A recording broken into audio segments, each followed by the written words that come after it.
Welcome to the ADAverse, the Australian business community podcast for all things automation, data and AI. Hey everyone, and welcome to ADAverse, the Australian business community for all things automation, data and AI. I'm Shaun Leisegang, and today we're kicking off our very first ADAverse podcast episode with a very special guest. It's Pieter DeGunst, the Managing Director of Tecala. For those of you who have followed our journey from rapidMATION and Automation Alliance, you're in for a real treat today. We're going to explore the evolution from rapidMATION to Tecala and the birth of ADAverse, where we dive deep into the driving forces behind automation, data, and AI. So, Pieter, welcome to the ADAverse podcast. Thank you, Shaun. Very excited to be here to kick this off. Absolutely, mate. So it's great to have you on the show. Thanks for coming to join us today. So let's get going with a bit of background, right? So many of our listeners remember rapidMATION and our Automation Alliance community, which was a podcast, a LinkedIn group, and the State of the MATION newsletter. And not so long ago, Tecala acquired rapidMATION, and what that meant is a new chapter began. So can you share for the audience what attracted Tecala to rapidMATION in the first place? You mean other than just you, mate, or? Good start. Good start. Other than that. I think obviously culture was a big fit for us in terms of the team that you had built there, the capabilities you guys had built over the years that you'd built that business. So we saw a really good business, really good set of capabilities, really good culture fit, which was important that we knew we could bring into Tecala. And then from a capabilities perspective, I suppose we were seeing this sort of market opportunity coming towards us. It feels a little bit like cloud felt 15 years ago in terms of customer adoption of automation technologies, data integration capabilities, and of course now AI dominates the headlines. But we could sort of see that coming down the pipeline, and we knew we wanted to bolster that capability in Tecala to meet the customer need we could sort of see coming. Yeah, absolutely right. And again, from our side, I think the acquisition, it's not just about expanding those capabilities, but an amazing kind of alignment of cultures and kind of some awesome kind of long-term growth plans that we jointly share. But the world's changing rapidly, right? And it's moving to this data-driven future. Why do you see these three things, automation, data, and AI, as key pillars for different businesses out there today?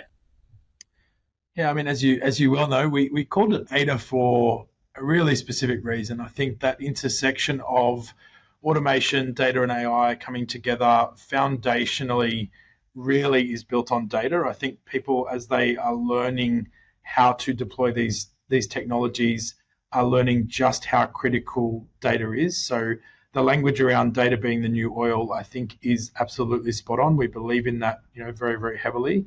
And then to be able to build on top of that, to be able to build automations, you've got to have data integrity. To be able to actually build intelligent AI that's capable of going and doing amazing things for your business, you've got to have absolute certainty that your data is perfect. So I think from a business empowerment perspective, we really see that foundational role data plays, and then you can layer everything else on top of that, which is why we're so excited by it. Yeah, absolutely right.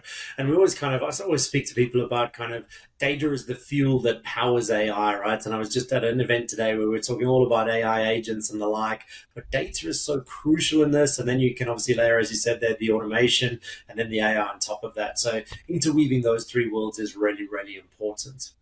All right, well, that brings us to ADAverse, right? So some of our listeners might know the Automation Alliance. We've kind of relaunched the Automation Alliance as ADAverse. And really our mission in the ADAverse is to create a robust community where businesses, innovators, thought leaders, we can all come together to navigate this exciting landscape.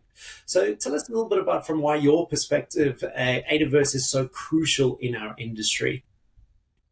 Yeah, I think the way we think about this is the pace of change at the moment is just incredible. I mean, we've worked in technology for decades. It's always been a changing industry. It's always been an industry where you need to stay on top of new things coming down the pipeline, and that kind of innovation and continuous improvement mindset has been really ingrained in all of us, I think, for a very, very long time. The pace of change now is just mind-boggling, right? That even for people who eat and live and breathe AI all the time, it is a challenge for the experts to stay on top of this, let alone everybody else who's trying to sort of understand this in and amongst everything else that they have to hold in knowledge. So I think the combination of the pace of change that's going on at the moment and just how rapid the innovation is. And we also see that that's going to continue to accelerate. I think that's a really, really big factor. And then I think just like a really simplistic one, right? The amount of noise that's in our world these days, we're all incredibly busy.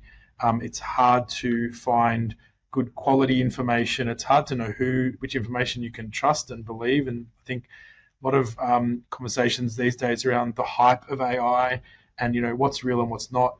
And then even the concept of AI doom, the naysayers and all the negative possibilities around AI, again, there's a lot of false information out there. So I think first and foremost, sharing knowledge is key, really, really important. We want to be able to bring new ideas to the table. We want to be challenged on our ideas as well. We learn a lot from that kind of community of people who are trying and experimenting and learning, and we're also trying and experimenting and learning. So I think education-wise, it's super important. But the other thing that's important is just a community, that kind of basic concept, right? Like-minded people all looking at the same kind of challenge and having their different perspectives on it is why I think it's such an important forum for people to be able to come together and a safe space. No dumb questions, all that sort of stuff is really important. Yeah, absolutely. I mean, I always talk about the concept of collective intelligence and bringing people together to share ideas, learn from each other, and then take away different things from that. Yeah, so I guess those three things, automation, data, and AI, I guess certainly from our world, we see those interweaving, right? And I always use the analogy, like AI is like having this amazing brain, but a brain is no good without a body, if I use the analogy of the human body. And really in my world, automation is the body, right? So we can use this AI to kind of get us messages, interpret things, but then automation is the way we go and do something with that message. And then where data kind of feeds into that is data is the fuel that powers AI, right? So it's really interesting to see those three concepts coming together, and looking forward to kind of chatting about that in the community and sharing ideas and knowledge with everyone out there. Picking up from something else you said, we mentioned the concept of things change kind of now hourly and daily rather than weekly, monthly, or even yearly. So with that in mind, what's one of the things that you're most excited about out there in the big bad world of technology? Big bad world of technology. I mean, I'd have to say AI, right? It wouldn't be a podcast without it. But I think when I think about that from a maturity perspective, the market is learning at a really incredible pace. I think there's so much going on. But the thing that is the most exciting, there's probably two things. I'll cheat and give you two answers. Autonomous AI agents, I think, is really, really exciting. I think the value proposition and the sort of transformative capability that they provide is really going to be something that takes years to sort of see play through businesses and actually add value. I think that's super exciting. The other thing I would say is that there's starting to be a little bit of a concept of thinking around how do you bring AI across the entire business. Right now, there are relatively niche use cases that things like ChatGPT or OpenAI are sort of plugging into, or Copilot, for example, that relate to certain functions or certain tasks that you can use AI. If you take a step back and you say, hey, we are an AI first business and we're going to try and transform our business using AI, and you look at it across your entire business and all the different functions of the business, there are a lot of technical capabilities that are coming through that will allow that to occur. So hyper-personalization as a concept is super, super exciting.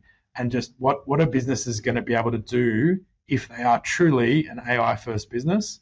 And sort of expanding on that even, we're going to see a new cohort of startups that are born into AI, and they're thinking about their business strategy, they're thinking about their business plan, they're investing in AI from inception. That's incredibly exciting. I can't wait to sort of see some of those come through and prove what they can do. Yeah, two very exciting things there. And I love that AI first kind of mindset that you mentioned there. And again, I mean, what I've seen out there is kind of the race to be the first billion-dollar company with kind of just one human employee, right? And the way they're going to do that is through AI agents. So maybe one day on the podcast, we'll have a company that does that. That'll certainly be exciting. But yeah, thanks for your great insights into that. We're certainly excited about the AI agent space, talking about that lots at the moment as well. So looking forward to covering lots of topics on that in future editions of the podcast. All right, now time to change gears a little bit, right? So we've got a segment on this podcast that our listeners always love, and we call it the hot seat. So Uh-oh. this is where I fire some rapid questions at you. You've not seen these questions before, so hopefully you've got some good answers to them. But yeah, let's get going. So Peter, first up, what did you want to be when you grew up? So not a technology answer, totally tangential. I would say the most enduring one was a Formula One driver until I quickly realized that my capability and talent was severely lacking, and there was probably a bit of a budget problem with that as well. But that was probably the big one. Mate, good.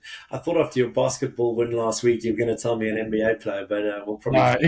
Equally quickly realized I didn't have the talent and capability for the NBA. All right. Next up, what is something on your bucket list that you've done? I'm going to stick on a theme here at the risk of being boring. I'm pretty fanatical into sort of my motorsports, right? So that a lot of answers are probably going to come to that. But I had a really unique opportunity with a group that we do some track days with as part of the charity that I'm involved with, so Team Lopez Foundation. And they offered us an opportunity to come and race at Albert Park. And we actually raced on the Formula One circuit down in Melbourne the day before the Formula One started. So we raced on it on the Wednesday, and on the Thursday, Formula One practice started. So that was a massive bucket list item. I just did everything I had to do to get there, get the car ready, race around there. That was pretty special, and that kind of stays in my memory as a big one. Yeah, different memory dividends from that for sure. All right, let me ask the opposite of that. So what is something on your bucket list that you are yet to do?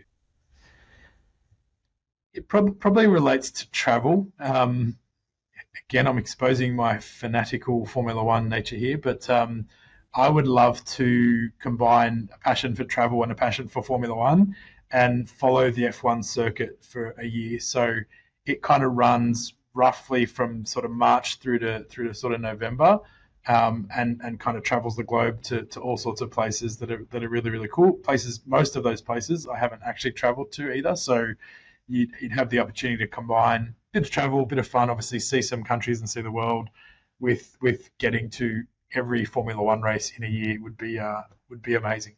Sounds like a pretty epic goal. Yeah. All right, next up, if you could recommend just one book to the audience to read, what would it be and why would you recommend it? All right, I won't go to a Formula One answer this time. The one that comes to mind immediately, only because it's kind of very recent, and I think it sort of, the entrepreneurial part of my brain is super attracted to that. It is 10x is easier than 2x. So I think there's a lot of exceptional concepts in there that force you to think a little bit more strategically when you can get into, sort of the day-to-day of running a business and obviously operational aspects, just encouraging you to kind of continue to kind of elevate that thinking and really look at the big picture and look at the long term, which I think is a useful reminder for everyone. Yeah, absolutely. All right, last but not least, how do you want to be remembered? It's a big question, Shaun. You don't ask easy ones, do you? I don't know that I have an amazing answer to that, to be honest with you. I go to some really basic concepts. Good human being would be nice. Added value to people around him, both in a sort of, I guess, commercial corporate sense as well as personal sense, and helping people throughout the journey. I don't know I'm going to come up with much more than that, to be honest, but yeah, good human would be my big tick. Yeah, awesome. Good to hear. And I just want to say thank you for coming on the podcast. Thanks for kicking things off for us under the ADAverse journey. First of many amazing guests that I'm sure we'll have on the podcast and be very fortunate to have. But just before we say goodbye today, are there any parting thoughts or comments that you'd like to leave the audience with? I think it goes back to the concept even of what we spoke about with ADAverse. I think that sort of infers a mindset of curiosity, continuous learning. I think the transformation that we are in right now, that we all as business leaders and individual contributors and people throughout the world trying to think about how our world is going to change with these technologies that are coming through, because has already changed, of course, and is going to continue to change. So I think my takeaway there is you have to stay curious. You have to continue to learn. Pretending that this technology is not going to come through and transform the world, I think, is obviously not the right way. That would be my takeaway is to learn as much as you possibly can. Surround yourself with people that can help you, and hopefully, I mean, what you're doing here with ADAverse is specifically tied to that, right, in and of itself. So yeah, I mean, I always say that AI will not replace you, but people who use AI will replace you, right? 100%. With that in mind, you've got to keep yourself educated, got to keep yourself up to date. And really, it's no longer about if you can get started with some of this stuff. It's really about when you're going to get started. So again, if there's anyone out there that ever needs some assistance in getting started on that journey, certainly reach out and let us know. All right, Peter, that's it for today. It was an absolute pleasure having you on the show. Looking forward to speaking with you again soon. Thanks, Shaun. Look forward to seeing the next episodes. Excellent.